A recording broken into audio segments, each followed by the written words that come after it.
El vasco José Ignacio Goirigolzarri dirigirá desde hoy Bankia. El José Ignacio Goirigolzarri es el sustituto propuesto por Rato. Bankia tiene 37.000 millones en activos tóxicos.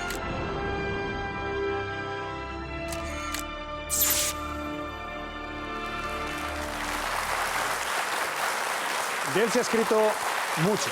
Se ha dicho que es la persona que sacó a Bankia de la crisis, de la bancarrota en la que estaba sumida, que logró un milagro, que es el último gran banquero vasco. Con nosotros esta noche, en Por fin Viernes, por primera vez en directo en televisión, el presidente de Bankia, José Ignacio Goirigolzarri. ¿Qué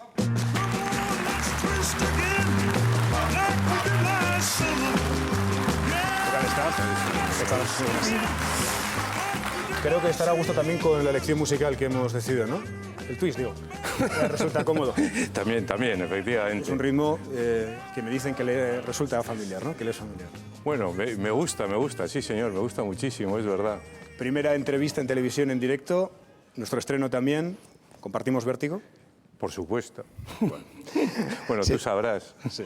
Bueno, yo creo que en esta noche de estreno siempre es distinto y le agradecemos mucho que se haya acercado con nosotros hasta nuestros estudios de TV para esta primera entrevista, y le teníamos reservada una pequeña sorpresa, que es un repaso a su biografía para entender cómo ha llegado hasta lo más alto de las finanzas. Goiri, como le llaman muchos de sus compañeros, nació en Bilbao hace 60 años. Licenciado en Económicas y Empresariales por la Universidad de Deusto, comenzó su andadura profesional en el Banco de Bilbao. Tras 30 años en el BBVA, llegó a ser el número 2 de la entidad, abandonándola por voluntad propia, o al menos esa fue la versión oficial. Polémica fue la pensión que obtuvo por ello, 3 millones de euros anuales, a los que habrá que sumar 52,4 millones cuando alcance los 65 años. El vasco José Ignacio Goirigolzarri dirigirá desde hoy Bankia. Este hombre, el ya nuevo presidente de Bankia, José Ignacio Goirigolzarri. Entonces, a nosotros, como gestores de Bankia, nos interesa la transparencia y una absoluta transparencia. Pero lo que sin duda le puso en el punto de mira fue su compromiso de reflotar Bankia tras su descalabro financiero. Y empezó predicando con el ejemplo. Basta con comparar su sueldo con el de los anteriores presidentes de la entidad. Miguel Blesa, que casi se duplicó el salario a la semana de llegar, llegó a ganar 1,4 millones de euros anuales. Su sustituto, Rodrigo Rato, se quedó muy cerca de doblar esa cantidad, aunque la reforma financiera se lo rebajó hasta los 600.000 euros. Goirigolzarri, por su parte, aceptó el trabajo por la mitad, 300.000, una cantidad que el bilbaíno tiene invertida íntegramente en acciones de Bankia. Somos, en definitiva, una entidad tremendamente solvente y tremendamente sólida. Concentremos las soluciones en las personas que tienen realmente problemas de vulnerabilidad social. Nadie puede dudar de que es un hombre inmensamente rico, pero ¿lo es también en otros aspectos de la vida menos materiales? Enseguida lo sabremos. Poco amigo de los platós, hoy visita nuestro programa este Vasco Universal. Bueno, siempre hemos conocido banqueros de cuna, que se suele decir, pero en su caso fue licenciado raso, ¿no? En su caso empezó en la universidad y desde ahí hasta la cúpula de Bankia, en último destino. Bueno, efectivamente. Yo cuando terminé la universidad, estuve estudiando en Inglaterra, y a la vuelta de Inglaterra entré en el Banco de Bilbao, como se ha dicho ahí, y entré efectivamente de titulado raso. Y la verdad es que tengo un recuerdo fantástico de aquellos primeros momentos, pero efectivamente entré así. ¿Qué ha pasado con la tradición de los banqueros vascos? Siempre se asociaban a los grandes nobles, a los reyes, siempre estaban asociados por banqueros vascos a lo largo de la historia, pero desde ese momento hasta la época actual, donde han desaparecido incluso de la cúpula de lo que hoy es BBVA, ¿qué nos hemos perdido por el camino? No, bueno, a mí me gustaría decir que muchos banqueros vascos no eran de cuna, como tú dices, ¿no?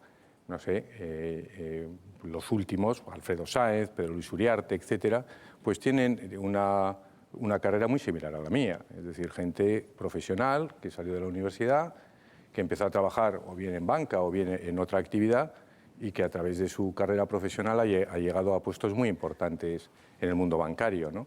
Por lo tanto, mi caso no es único, ¿eh?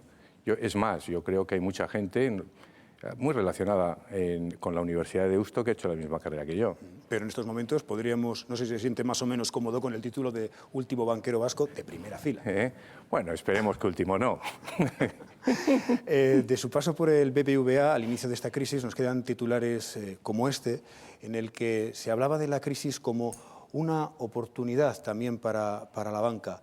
No sé si lo ha sido realmente para la banca y no para el resto, o cómo debemos entender también este titular. No, yo creo que cuando se habla de oportunidad se habla desde el punto de vista de una entidad concreta, ¿no? Desde luego, desde una entidad concreta que, como consecuencia de una crisis, pues puede fortalecer su posición. Pero obviamente la crisis no es una oportunidad ni para el sistema ni para la sociedad, obviamente no. Después de 32 años en BBVA, ¿qué sintió? ¿Qué sentimientos le invadieron cuando abandonó esa entidad que había logrado construir? Pues unos sentimientos de gran desgarro, ¿no?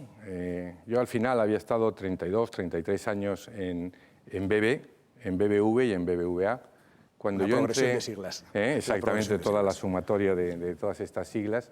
Cuando yo entré en el Banco de Bilbao, el Banco de Bilbao era un banco que tenía 300 oficinas en España, una en Londres y otra en París.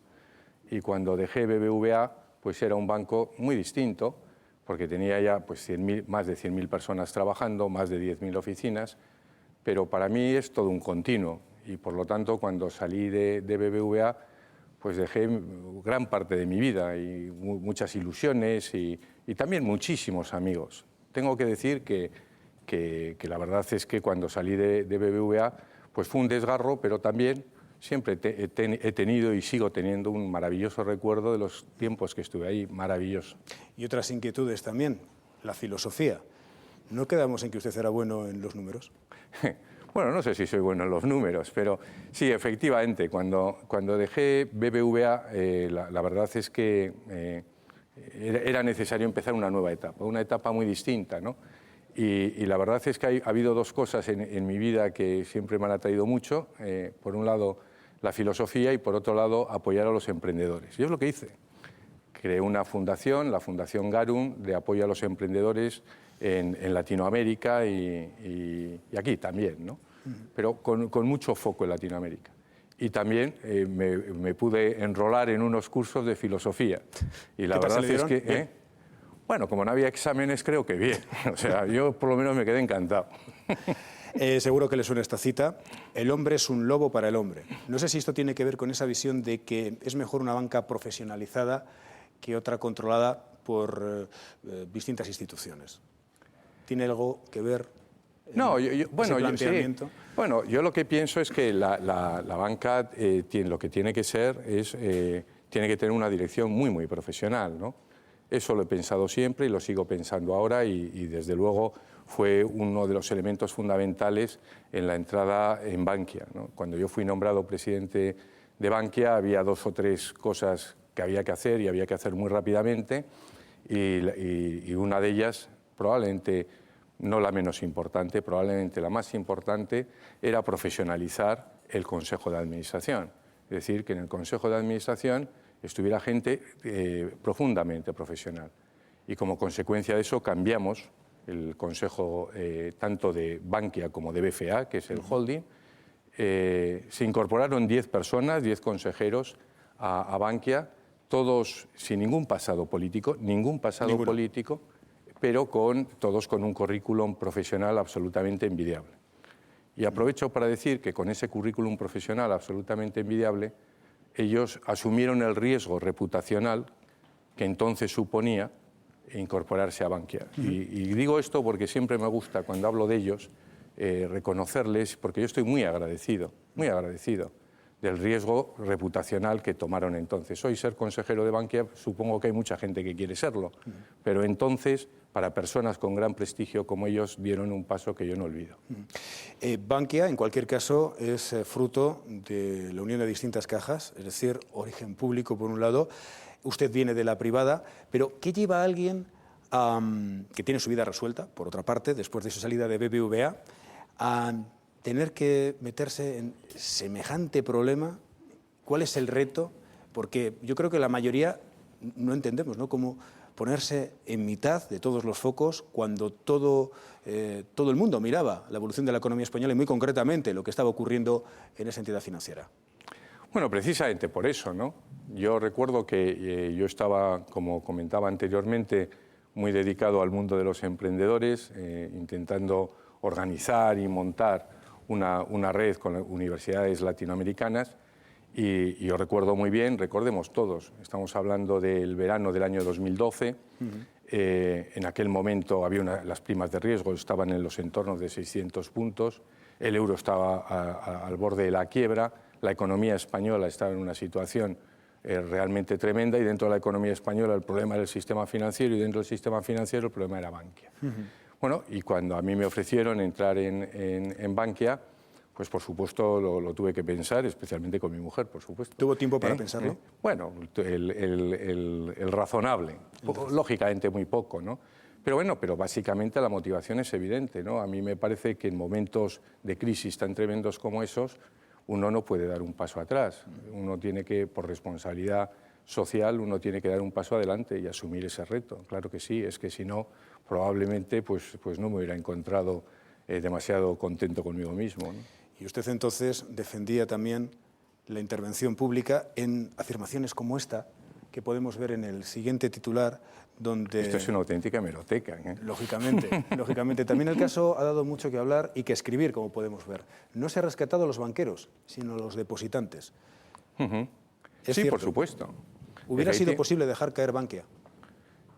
Claramente no. Vamos a ver, es que este es un tema, me alegro, porque este para mí es un tema muy, muy importante, ¿no?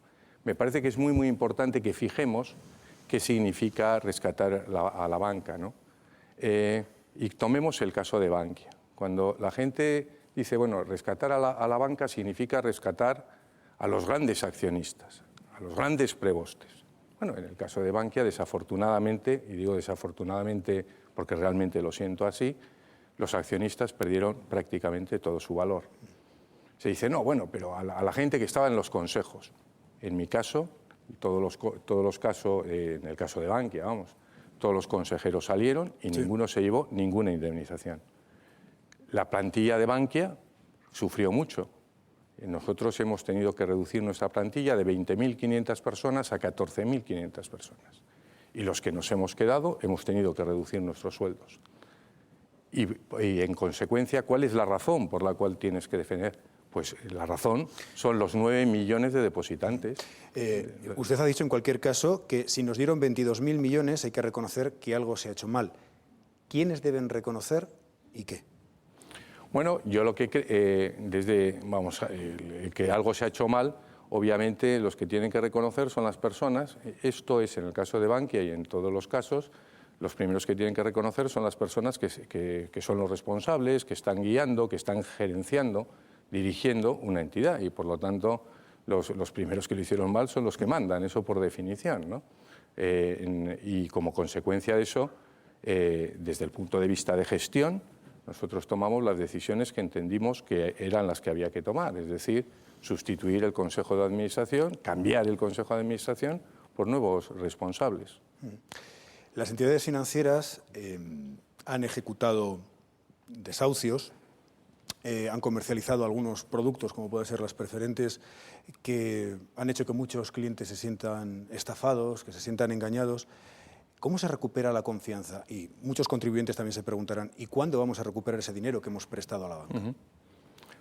Bueno, yo creo que ese es un tema muy importante. Empezando por los contribuyentes, yo siempre suelo decir que nosotros, en el cambio de ciclo de Bankia, la recuperación de Bankia, lo primero que tenemos que hacer es reconocer y agradecer a dos colectivos perfectamente diferenciados. Primero tenemos que agradecer a los contribuyentes, porque sin los contribuyentes no estaríamos ahora hablando de Bankia. Por lo tanto, primer reconocimiento. Y segundo, a los clientes. Nosotros realmente toda la recuperación, la entrada en beneficios que se está produciendo en Bankia, la generación de valor, es decir, que Bankia cada vez vale más, eso desde luego es como consecuencia, por supuesto, del trabajo del equipo de Bankia, pero fundamentalmente de la fidelidad de nuestros clientes. Y yo siempre me gusta empezar agradeciendo realmente la respuesta de nuestros clientes. Siempre que me reúno con los clientes empiezo pidiendo o dando muchísimas gracias por su fidelidad, porque los clientes en los momentos más duros en el año 2012 decidieron apoyarnos y por lo tanto eso es una cosa absolutamente extraordinaria.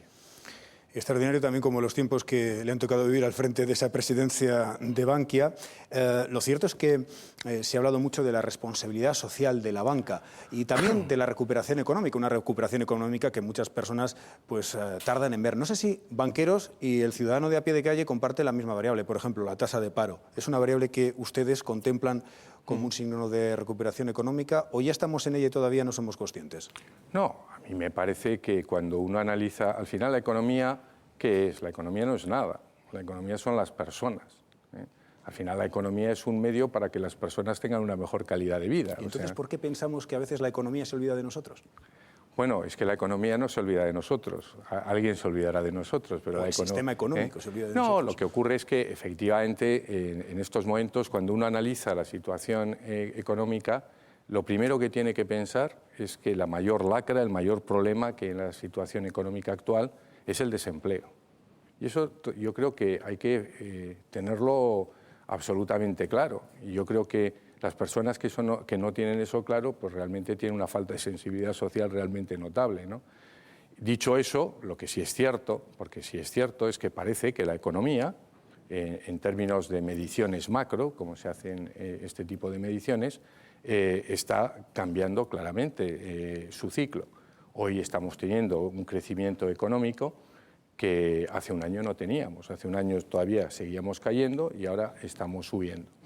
Y es cierto también que desde el punto de vista del mercado de trabajo hay signos evidentes de cambio también. Se está generando, se está creando nuevos empleos más afiliados a la seguridad social. Y dicho eso, que a mí me gusta decirlo, pero me gusta decirlo porque esto no nos ha tocado en ninguna tómbola. Realmente esto es consecuencia de que el país es más competitivo y es más competitivo gracias a los esfuerzos de las personas. Y dicho eso, lo que también digo es que todavía tenemos mucha tarea por delante. Se habla mucho de flexibilidad, por ejemplo, del mercado laboral para entender una recuperación económica mayor, por ejemplo, pero más allá de la propia ley, del texto, del documento, ¿cómo interpreta esas consecuencias? ¿Cómo valora las consecuencias que una reforma laboral puede tener sobre la vida cotidiana de tantas personas? No sé si le puedo hacer incluso esa pregunta personal, si tiene algún familiar en paro, por ejemplo. Sí, tengo. Vamos a ver, ¿cómo lo interpreto? Pues como tenemos que interpretarlo. Es decir, la reforma laboral será buena si se genera más empleo. Si se genera más empleo será buena. Si da más flexibilidad será buena y si no, pues no lo será, ¿no? Lo que yo sí creo es que lo que en estos momentos tenemos que tener en cuenta, y todos tenemos que tener en cuenta, es que estamos en un mercado muy competitivo y por lo tanto en la medida en que apoyemos la generación de nuevos puestos de trabajo y de nuevo empleo, eso es ir en la buena dirección. Aunque esa idea cuesta que alguien que igual nos pueda estar en estos momentos viendo desde su casa, en paro, por ejemplo, puede decir, bien, a perspectiva de futuro, pero mi día a día tengo que afrontar todo esto. Y en ese sentido sí le quería preguntar, porque sé que es un firme defensor de la responsabilidad social de la banca, si cree en la banca ética o en la ética de la banca, si son términos que se pueden separar.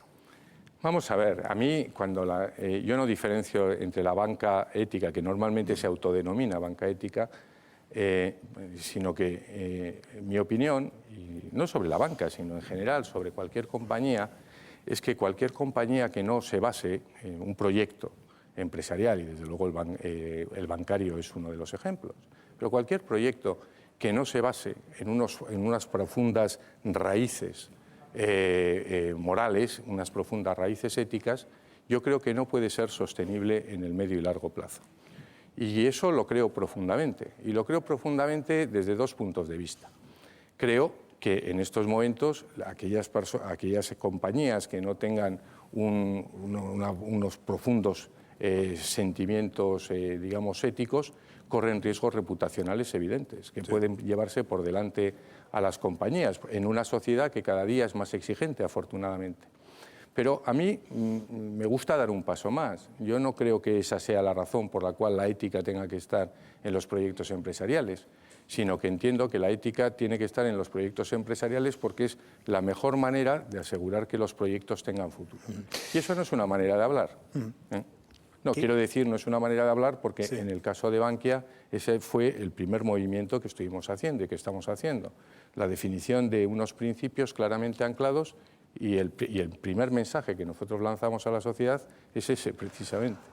Hablemos de ética y de cortesía también. ¿Qué tal se llevan los banqueros entre sí?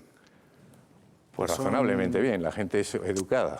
Sonrisas de cortesía para la foto, siempre, en como siempre en la vida, en encuentros, cualquier sitio, también probablemente en la mesa que hemos visto anteriormente, pues unos se llevarán mejor que otros, pero como la gente es educada, pues... ¿Pero hay mucha competencia o...? Claro, bueno, lo que pasa es que yo siempre pienso que la competencia la tienen las entidades y las personas en las relaciones personales pues no tienen por qué tener competencia. Otra cosa es porque al final somos personas, que eso es lo importante, ¿no? Pero la competencia está en las entidades. Dicho eso, pues como en cualquier grupo humano, ¿no? Unos se van mejor y otros peor. Y viviendo ahora en Madrid, ¿cómo se lleva eso del Athletic de Bilbao? Tienen muchas discusiones, aparte, quiero decir, de las que pueda tener el Consejo de Dirección de Bankia, si el hecho de tener que pelearse los lunes por los resultados que ha podido obtener, o los martes, ¿no? Que no, creo que este año han tenido yo creo que ese ha sido el problema, ¿no? Yo soy muy futbolero, soy socio del Athletic desde que tenía 9 años y me encanta el fútbol y me encanta el Athletic, pero claro, es que esta temporada pasada pues casi todos los partidos ha jugado el lunes, con lo cual para mí ha sido, solo los he visto por televisión, que eso sí los he visto. Pero, ¿qué tal ha visto el equipo? Fenomenal, fenomenal. Solo he visto más para la próxima temporada? Nada, yo creo que fenomenal. Yo creo que tenemos un equipo realmente pues muy bueno y sobre todo lo que tenemos además es un entrenador sensacional. A caballo, o mejor dicho, en avión, entre Madrid y Bilbao. ¿Le da tiempo a tener nostalgia o no lo deja para demasiado? No sea demasiado plazo para volver. No, vamos a ver. Yo, la verdad es que trabajando en Bankia, como cuando trabajaba en BBVA, lógicamente en Bankia mucho más claro, mi despacho está en Madrid, pero yo vengo muy, muy a menudo los fines de semana a Bilbao o a Plencia en verano. Y cuando ve la torre del BBVA, que se dice pudiera pasar a manos de una gran cadena de textil, por así decirlo, una gran superficie, no sé si eso también le produce nostalgia o bueno, hay que acomodarse a los tiempos, a los nuevos tiempos. ¿La de Bilbao? Sí, la de Bilbao. Ah, pues yo creo que hay que acomodarse a los tiempos. Sí. Y en todo caso yo era del Banco Bilbao. Ya, no le digo nada del Banco de Vizcaya, no sé. Prefiere unos números más allá de Gran Vía. Bueno, hablando de números, 8. ¿Usted tiene 8 apellidos vascos? Pues razonablemente vascos. Sí, o sea que lo de el último gran banquero vasco, sí. ¿Se animaría a decirlos o le costaría...? No, vamos a ver si... Venga, no, Goirigolzarri, bueno, razonablemente vasco. Con alguno tengo dudas, pero Goirigolzarri, Tellaeche, Univaso, Hurtado, Bilbao, Ochoa, Arteta, Galarza. José Ignacio Goirigolzarri, muchísimas gracias por estar con nosotros en Por Fin Viernes. Muchas gracias. Muchas gracias. Muchísimas gracias. Gracias a ti.